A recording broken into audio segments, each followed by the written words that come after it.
जय श्री कृष्ण। जय श्री कृष्ण।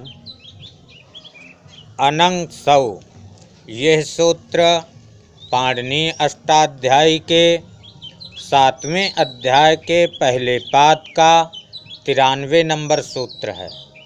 ये सूत्र कहता है सख्युरंगस्या अनंग आदेशो असंबुद्धौ सौ। सखी अंग संज्ञक को सखी शब्द के अंग संज्ञक को अनंग आदेश होता है। असंबुद्धौ सौ संबोधन भिन्न सु परे होने पर। अलोन्त्यात् पूर्व उपधा।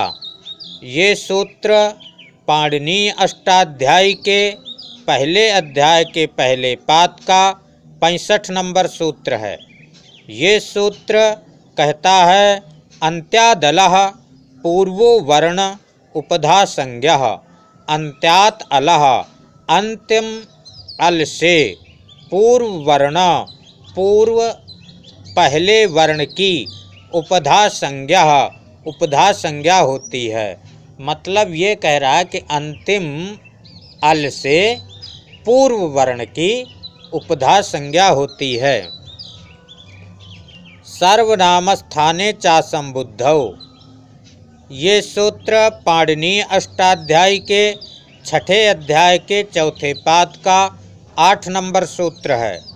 ये सूत्र कहता है कि नान्तस्योपधाया दीर्घो असंबुद्धौ सर्वनाम स्थाने। नान्त उपधा को दीर्घ होता है। असंबुद्धौ संबोधन भिन्न सर्वनाम स्थान परे होने पर। अप्रक्त एकाल प्रत्ययः। एकाल प्रत्ययो यह सो अप्रक्त संज्ञा स्यात्। एकाल प्रत्ययो एक अल वाले प्रत्यय की जो एक अल वाला प्रत्यय है वह अप्रक्त संज्ञा स्यात् उसकी अप्रक्त संज्ञा होती है।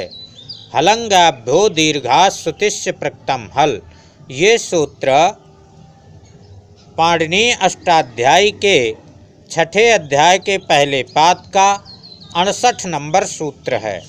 और ये सूत्र कहता है हलन्तात् परम दीर्घौ यौ ज्ञापौ तदन्ताच्च परम सुतीसी इत्येतद् अपृक्तम हल लुप्यते।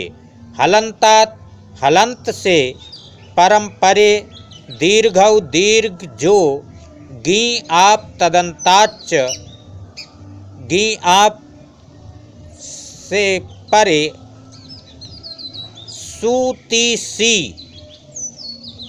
अप्रक्त हल्का लोप होता है। तो अब न लोपः प्रातिपदिकान्तस्य। ये सूत्र पाणिनि अष्टाध्यायी के 8वें अध्याय के दूसरे पाद का 7 नंबर सूत्र है। ये सूत्र कहता है प्रातिपदिक संज्ञकम यत् पदम तदन्तस्य नस्य लोपः। प्रातिपदिक संज्ञक यत् पदम जो पद तदन्तस्य उसके अंत का नस्य नकार का लोपः लोप होता है। सखा। अब सखी शब्द से सखा बनाना है। तो सखी शब्द है अर्थवत धातुर प्रत्यय प्रातिपदिकम। ये सूत्र कहता धातुम प्रत्ययम प्रत्यांतम च वर्जित्वा अर्थवत शब्द स्वरूपम प्रातिपदिक संज्ञम स्यात्। धातु प्रत्यय प्रत्यांत को छोड़ करके अर्थवान शब्दों के स्वरूप की प्रातिपदिक संज्ञा होती है। इसलिए सखी शब्द की प्रातिपदिक संज्ञा हो गई सौ जस्मौ षष्ठाभ्याम भिस् गेभ्याम भिस् गसेभ्याम भिस् गसोसाम गेयो सुप। इस सूत्र से सुविभक्ति आ गई तो सखी सु बन गया। यस्मात् प्रत्यय विधिस् तदादि प्रत्यंगम। इस सूत्र से सखी शब्द में जो ई है उसकी अंग संज्ञा हो गई। और जब अंग संज्ञा हो गई तो सूत्र कहता है अनंग सौ सख्युरंगस्या अनंग आदेशौ असंबुद्धौ सौ। सखी अंग संज्ञक को अनंग आदेश होता है। तो सखी शब्द में अंग संज्ञा किसकी हुई है? सखी शब्द में अंग संज्ञा, सखी में जो ई है इसकी अंग संज्ञा हो गई है। ये कहता है कि जो जिसकी अंग संज्ञा हुई है उसको अनंग आदेश होता है। तो कब होता है? असंबुद्धौ सौ, संबोधन भिन्न सु परे होने पर। जैसे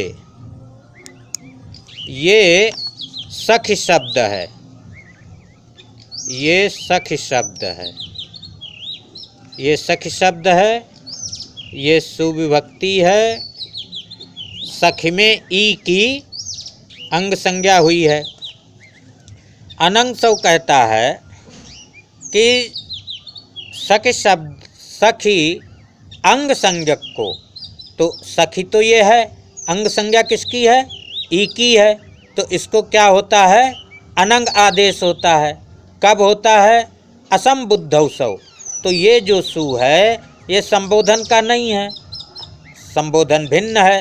तो ऐसा ही मांगता है कि असंबुद्धौ सौ, तो ये सु परे हुए है, संबोधन भिन्न है। इसलिए अनंग सौ सूत्र से सखी में जो ई है इसको अनंग आदेश हो गया। तो सखी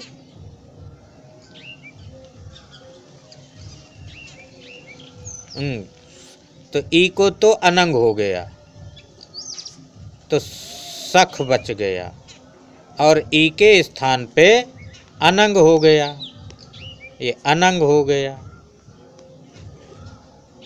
आगे सु, ये स्थिति बन गई।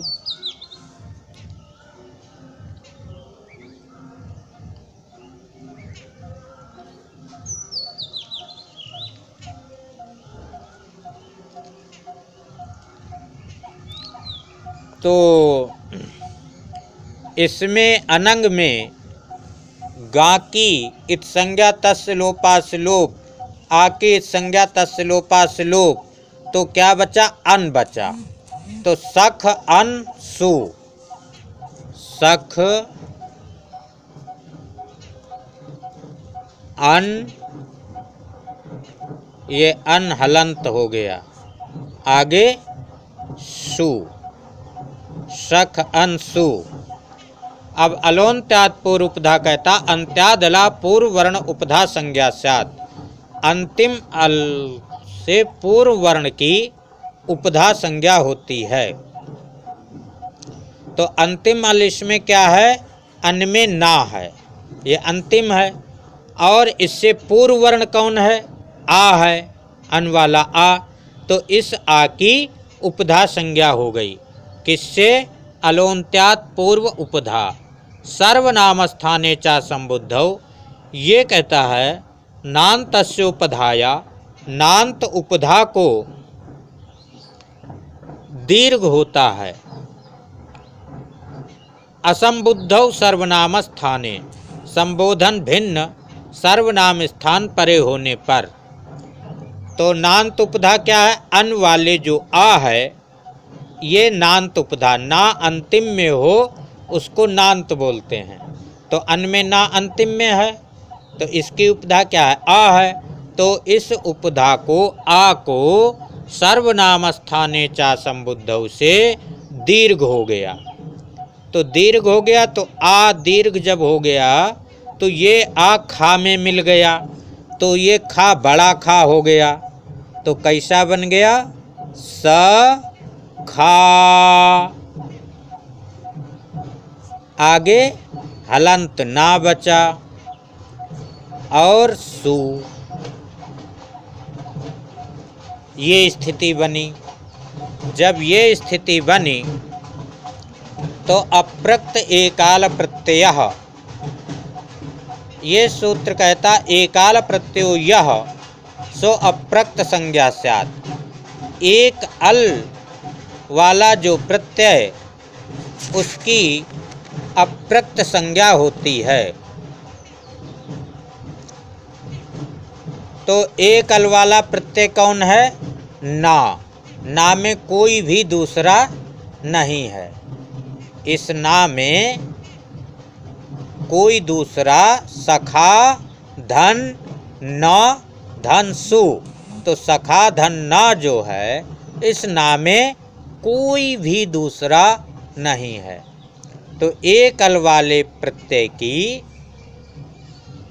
एक अल वाला जो प्रत्यय सो अप्रक्त संज्ञा साथ, एक अल वाले प्रत्यय की अप्रक्त संज्ञा होती है, इसलिए ना की अप्रक्त संज्ञा हो गई। हलंग्याभ्यो दीर्घा सुतिस्य प्रक्तम हल। हलंतात्परम दीर्घौ यौ ज्ञापौ तदंताच परम सूतिसी इत्येतद अप्रक्तम हल लुप्यते। और इस सा में जो ऊ है इसकी उपदेशे जन्नासिक से इत संज्ञा तस्य लोपा से लोप, और नहीं भी लोप करते हैं तो भी ये कहता है कि सूतिसी का लोप होता है। तो इसलिए हलंत ज्ञाभ्यो दीर्घा सुतिस्य प्रक्तम हल, तो हलंतात हलंत से परे जो दीर्घ गी आप तदंताच से परे सूतिसी का लोप होता है। तो यहाँ पर क्या है, ये ना हलंत से सु परे हुए है, इसलिए इस हलंग्याभ्यो दीर्घा सुतिस्य प्रक्तम हल से इस सु का लोप हो गया। तो क्या बचा, सखा धन न, सखा धन ना बचा, सखा धन न। नलोपः प्रातिपदिकान्तस्य, ये सूत्र कहता है प्रातिपदिक संज्ञकम यत् पदम तदन्तस्य नस्य लोपः।